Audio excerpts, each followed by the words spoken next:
Thank you, Leo, and good morning to all of you.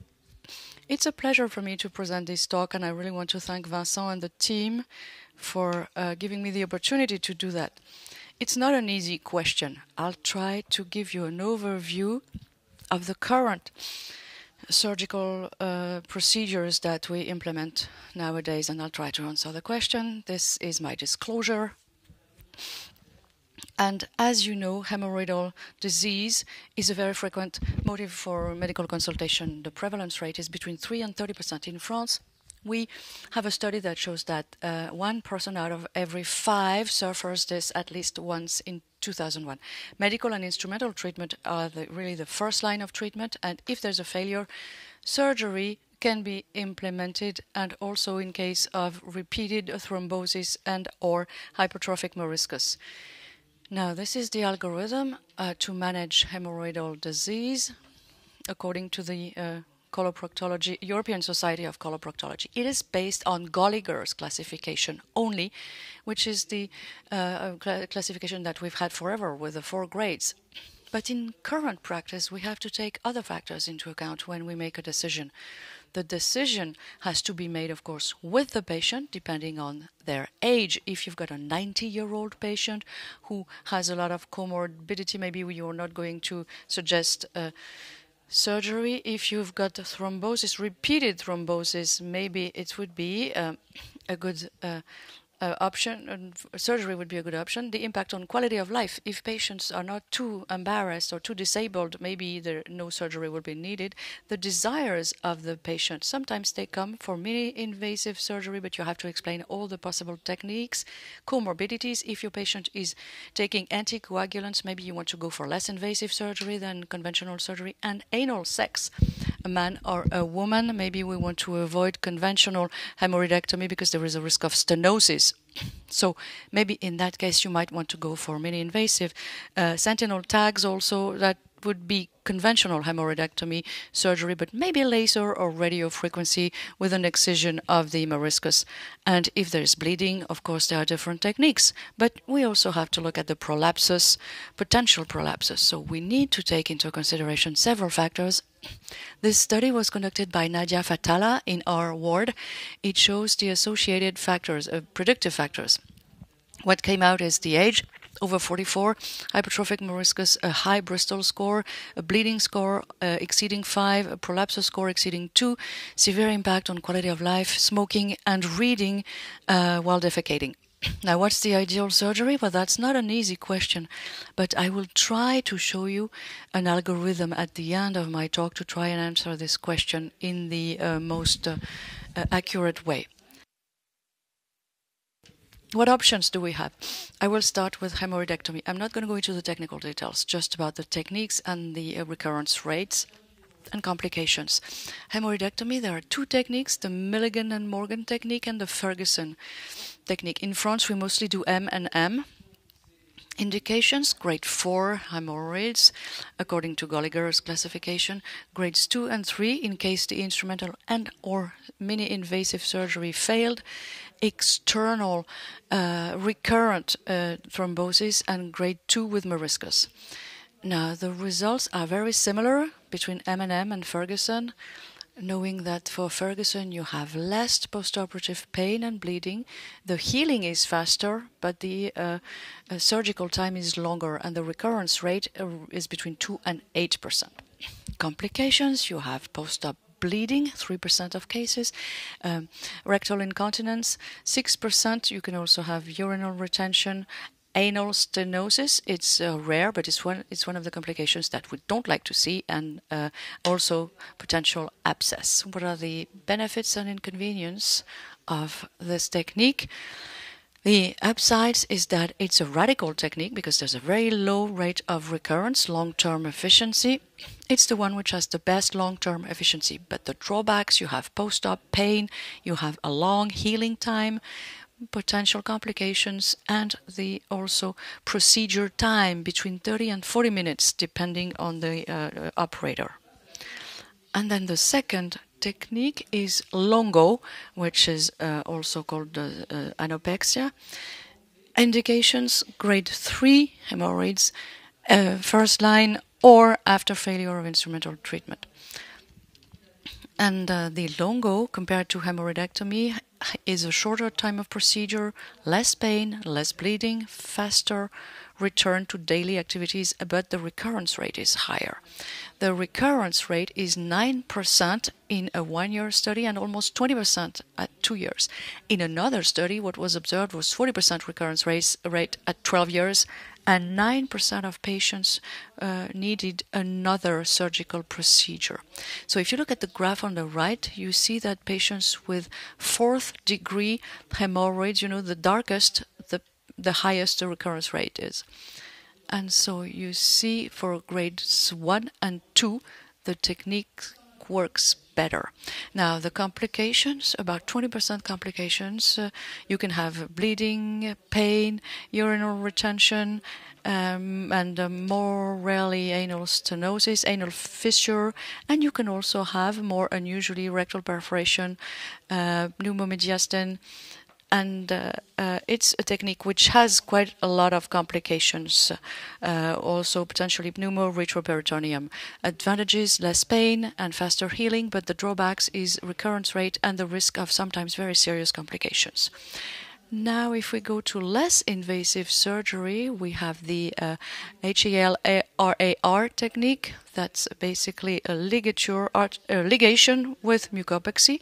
Indications: internal hemorrhoids of grades 2 or 3 in first line, or maybe in case of failure of instrumental treatment, or grade 4 internal hemorrhoids. We can also use this HAL-RAR technique if patients are taking anticoagulants, or if they cannot or for older patients, for example. So compared to hemorrhoidectomy and longo, there's less bleeding.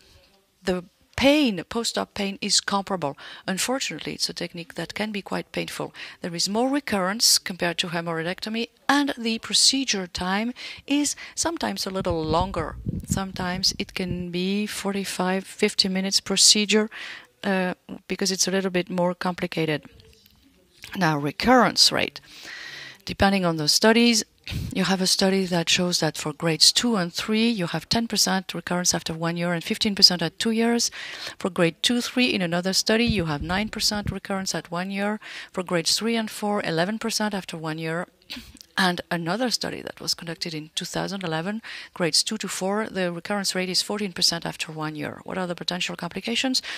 Post-op pain, bleeding, urine retention. This is something that we observe quite often, actually, and anal fissure, and more rarely anal fistule or abscess. So what are the key points here, or the highlights? It's a rather fast healing. You've got the little mucopexy, but there's no post-op care. But the problems is that the recurrence rate is quite high, and the procedure time also. And now we're going to look at the laser hemorrhoidoplasty. It's something that we see more and more, and it's something that we use more and more to take care of hemorrhoids. So first of all, you have laser hemorrhoidoplasty for grades 2 and 3, first line of treatment, or in case of failure of instrumental treatment. And it can also be used on some patients for grade 4, but it has to be used in combination with another technique like mucopexy. Recommendations about laser hemorrhoidoplasty that came out in 2024 to try and harmonize the practice, because there's a little tips and tricks that can be used, and you might want to look at this article.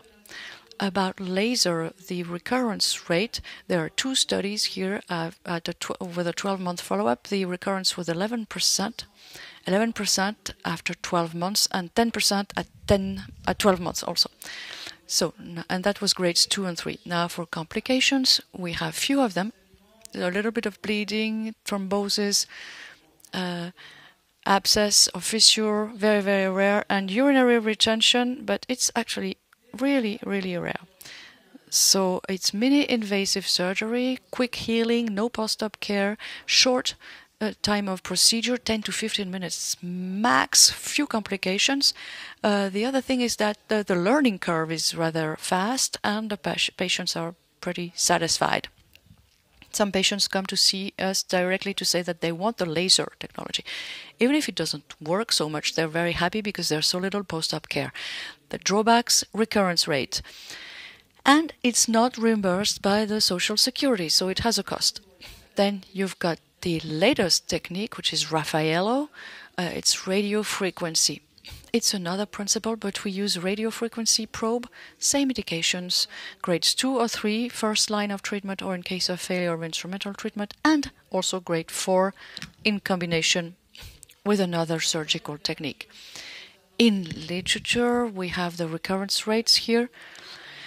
Didelot et al., 21.5% recurrence at 22 months, grades 2 and 4% recurrence after 12 months, 12% after 12 months for hemorrhoids between grades 1 and 3, and another study for grades 3, 12.7% recurrence after 24 months. So these results are rather satisfactory. The complications are rare, just like for laser. You can have a little bit of bleeding, a little bit of pain, thrombosis, and very unusually you can have an abscess or a fistule. So the same upsides and the same drawbacks as for laser, really. Mini-invasive, fast healing, no post-op care, short procedure, 10 to 15 minutes. A learning curve, as I said, is quite quick. It's really a thing that is easy to learn. The patients are satisfied, and the main drawbacks are the cost and the recurrence rate. And I just want to show you those 2 randomized trials which are currently going on, comparing laser and radiofrequency. It's a laser F trial. It's done in Turkey, and there's also a multicentric French study comparing HALRAR and radiofrequency in the Vendée department in the west of France. So it would be interesting to be able to compare radiofrequency and laser and radiofrequency and artery ligation. I cannot tell you which would be the best surgery today, but there are 3 things that you need to take into consideration to answer this question. The first is that the decision has to be made together with the patient. The patient has to choose the best surgery for them. So you have to explain to them everything that's possible. Of course, depending on if you do it or not, but in Saint-Joseph, we do have all techniques available, so you have to explain everything to the patient and decide with them, taking into account all the decision factors that I told you before. Conventional hemorrhoidectomy is still the gold standard because it's the technique which has the best efficiency. Of course, there are post-op complications, and people can be out of work for 3 weeks, but it's the surgery that gives you the best results. And then you need to go for minimally invasive surgery as much as possible, or minimally invasive techniques, because people want comfort in post-op. People don't want to be away from work for 3 weeks, and so you have to explain to them that they have minimally invasive techniques and that they have to be preferred if possible. And then I've got this algorithm which I came up with. As you can see, it's Gallagher's classification, so I have not included the other decision-making factors, but you have to take them into account. For grade 2, I would say laser radiofrequency, first line, and then if it fails, you can then go for HALRAR, artery ligation, or hemorrhoidectomy. And why not HALRAR and hemorrhoidectomy right away for patients who want to have the best result, patients who want to be totally rid of their hemorrhoids. For grade 3, I would say laser, radiofrequency, or HALRAR, and if it fails, hemorrhoidectomy or hemorrhoidectomy right away. And grade 4, of course, hemorrhoidectomy would be the preferred treatment. Why not HALRAR for some patients who don't want to have post-op care, who have comorbidity or who take anticoagulants? Laser, radiofrequency, why not? But it would have to be coupled with mucopexy in order to have a positive effect on the prolapsus. Now, the strength of this presentation, the highlights of this presentation, the decision must be patient-centered. It has to be customized. You might want to remove the meniscus with laser. That's totally correct if the patient wants to get rid of the meniscus and if he's embarrassed by the bleeding. Gallagher classification is a historical tool to make the decision, but in real life you have to take other factors into account. Hemorrhoidectomy is the gold standard. in 2025. But don't forget that there are other minimally invasive techniques that you want to prefer: HALRAR, laser, and radio frequency. As for LONGO, it's less and less used. This is why I did not include it in my algorithm. I want to thank you for your attention, and I'm available for questions. Thank you, Amine. I hope I'm on time. Yes, absolutely. There is a question in the chat. Which technique for a patient who has RCH in remission and he has rectoralgia? Well, that's not an easy question because hemorrhoid surgery with IBD, I published an article in the journal.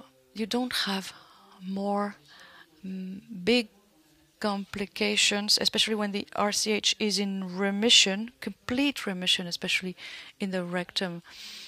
If the patient agrees, you can go for surgery. And why not? For the first line of treatment, you would have a less invasive surgery like laser or radiofrequency, depending on if it's grade 2 or 3. If it's grade 3, why not THD? Otherwise, radiofrequency. I don't see any contraindications anyway. You don't have more complications. It's just for Crohn's disease. In that case, you might have a healing issue, but other than that, everything can be done, including hemorrhoidectomy, even in the case of IBDs. You mentioned grade 4 for mini invasive techniques. Well, of course, recurrence rate is already high with grades 2 and 3. So, for grade 4, you've got prolapses. I think I would add mucopexy. But the recurrence rate for grade 4 is quite high. Yes, I confirm. But actually, we spoke with other surgeons working in Europe. They do offer laser or RF with mucopexy systematically. So it doesn't mean that I'm going to say to patients, we have to go for laser, but if the patient wants the less invasive surgery, if bleeding is a problem, well, maybe laser is going to reduce the bleeding a little and the patient will be satisfied. It doesn't mean that it's going to work just as well as conventional hemorrhoidectomy. For me, grade 4 would be hemorrhoidectomy right away. But if the patient wants minimally invasive procedure, it's okay. You just have to be honest to them. You have to say to them that you can add mucopexy, but of course there will be a risk of recurrence. But I agree with you that grade 4, you have to go for surgery immediately in first line of treatment.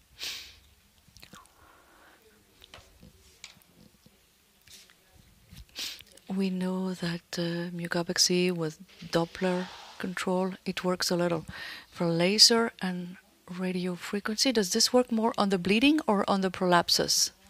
How can we deal with that? Well, that's not an easy question. In practice, we know that with the radiofrequency and laser, there is a reduction in the size of the hemorrhoid. So, by definition, there will be less prolapses. But if you've got a massive prolapses, if you don't do mucopexy, it is going to recur. And that's the benefits of THD compared to laser and radiofrequency. But patients with grade 2 hemorrhoids, the prolapses is not really the first symptom. It's more the bleeding that's a problem. And so usually the patients are happy. What about